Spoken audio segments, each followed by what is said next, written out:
Lahirnya cekak kerana kesedaran, bukan bermusuh sebagai tujuan, untuk mendaulatkan seni kebangsaan, mensesuaikan dengan makna kemerdekaan.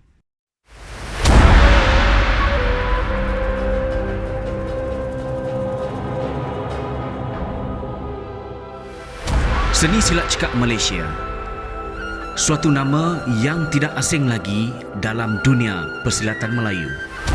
Akan tetapi, pernahkah terdetik, adakah kita tahu tentang sejarahnya? Dari mana asal-usulnya? Siapakah guru-guru yang mengembangkannya? Maka, pada hari ini, kami akan membawakan kepada anda mengimbau kembali secara ringkas sejarah dan perkembangan seni silat cekak Malaysia. Tahun 1800, di sinilah bermulanya. Negeri Kedah, sebuah negeri yang hebat, aman dan makmur. Kita telusuri zaman pemerintahan Sultan Ahmad Tajuddin II. Baginda dibantu oleh pembesar-pembesarnya dan pastinya Panglima Ismail di antara orang harapannya. Silat cekak ilmu dibawa, dikhususkan kepada Panglima Kanan Istana sahaja. Dengan keberkatan ilmu silat cekak, beliau mempertahankan negeri Kedah dengan sekuasa-kuasa baginya. Dikala usia melewati senja, syukur Allah Maha Perkenan, hadirnya seorang penyambung warisan. Panglima Tok Rashid diberi gelaran hebat pribadi, luaran dan dalaman. Maka diwariskan kepada beliau silat cekak sebagai amanat. Sehinggalah suatu ketika wabak taun menyerang, Panglima Tok Rashid membuat keputusan untuk berpindah ke Krian. Ilmu silat cekak ini sempat diajarkan kepada beberapa orang, termasuklah Yahya bin Said. Diperturunkan ilmu ini kepada beliau sebagaimana beliau menerimanya sebelum ini. Disampaikan amanat kepada beliau, jika ada anak cucuku di Kedah hendak belajar silat ini, hendaklah kau pulangkan kembali. Maka dipendamkan silat cekak ini 40 tahun lamanya, sehinggalah bertemu seorang pemuda, Hanafi, seorang ulama berjiwa panglima.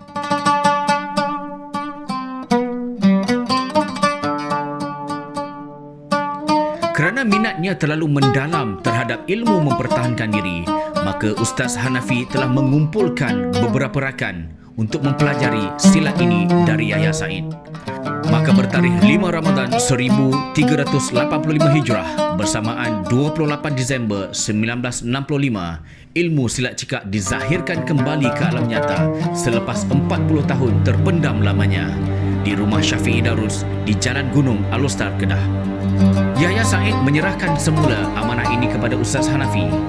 Maka diringkaskan cerita, Ustaz Hanafi mula mengurak langkah, menyusun strategi, perancangan rapi dan teliti sehingga tertubuhnya Persatuan Seni Silat Cekak Malaysia. Tahun 1986 membawa perkabaran duka. Ustaz Hanafi kembali menghadap Yang Maha Esa. Sumbangannya yang besar untuk agama, bangsa dan negara takkan sesekali kita lupa.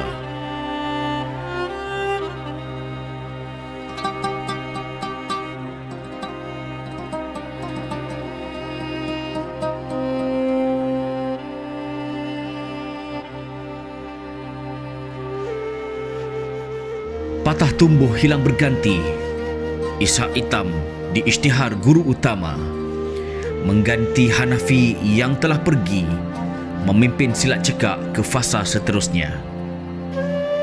Era kepimpinan Tuan Haji Ishak telah menyaksikan silat cekak semakin berkembang di institusi pengajian tinggi, malah semakin berkembang di seluruh semenanjung Malaysia. Walaupun pelbagai dugaan dan cabaran dihadapi beliau, namun beliau tetap tenang, dibantu oleh barisan kepimpinan yang cukup kuat pada ketika itu. Silat cekak Malaysia tetap berkembang seadanya. 23 tahun lamanya memegang tampuk kepimpinan silat cekak Malaysia, Maka sampailah detik dan ketikanya pada tahun 2009 beliau menyerahkan amanat dan tanggungjawab kepada Yang Mulia Datuk Haji Maidin bin Kadir Shah untuk terus menerajui dan memimpin silat cekak Malaysia. Maidin buat yang betul. Saya buat amanah ini, saya serah kepada Maidin. Alhamdulillah. Saya terima amanah ini untuk meneruskan perjuangan silat cekak ini bagaimana yang telah diasaskan oleh almarhum Ustaz Ahmad Raja Ahmad, yang bagaimana yang Pak bagi kepada saya.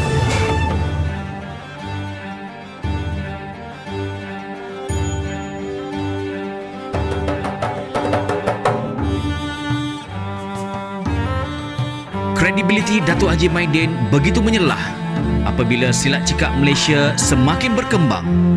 Bukan sahaja di kalangan anak-anak tempatan, malah menjadi pilihan pelajar-pelajar dari luar negara.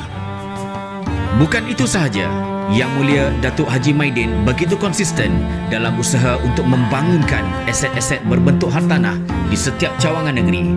Sehingga kini Persatuan Seni Silat Cekak Malaysia telah berjaya membangunkan 12 hartanah, termasuklah bangunan silat cekak di Jalan Sentul Kuala Lumpur dan Dewan Datuk Haji Maidin di Ampangan Negeri Sembilan. Yang Mulia Datuk Haji Maidin bin Kadir Shah juga turut menumpukan kepada bidang penerbitan bahan ilmiah melalui kajian-kajian oleh pakar akademik seni silat cekak Malaysia, dan sehingga kini telah banyak bahan ilmiah yang telah berjaya diterbitkan, antaranya buku silat cekak silat akademik dan novel Panglima Ismail Pahlawan Kedah. Dan 2 tahun sebelum ini, negara dikejutkan dengan sebuah pandemik yang membataskan segala aktiviti, perhubungan dan sebagainya. Pun begitu, atas iltizam Yang Mulia Datuk Haji Maidin bin Kadir Shah, beliau tetap yakin bahawa silat cekak Malaysia boleh dijalankan seperti biasa.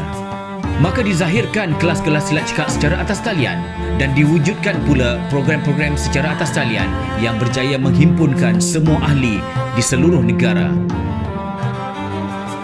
Dan pastinya di era kepimpinan Yang Mulia Datuk Haji Maidin bin Kadir Shah, hadirnya seorang berketurunan Kesultanan Kedah diyakini susul galurnya sehingga ke zaman Sultan Ahmad Tajuddin II. Sejarah awal silat cekak bermula dan kini sedang dipelajarinya.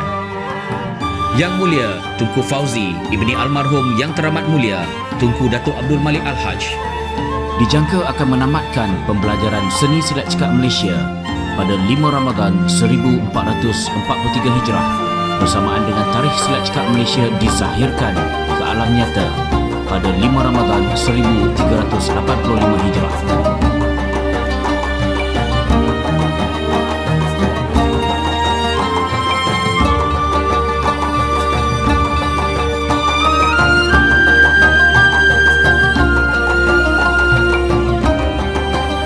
Semoga silat cekak Malaysia akan terus berkembang.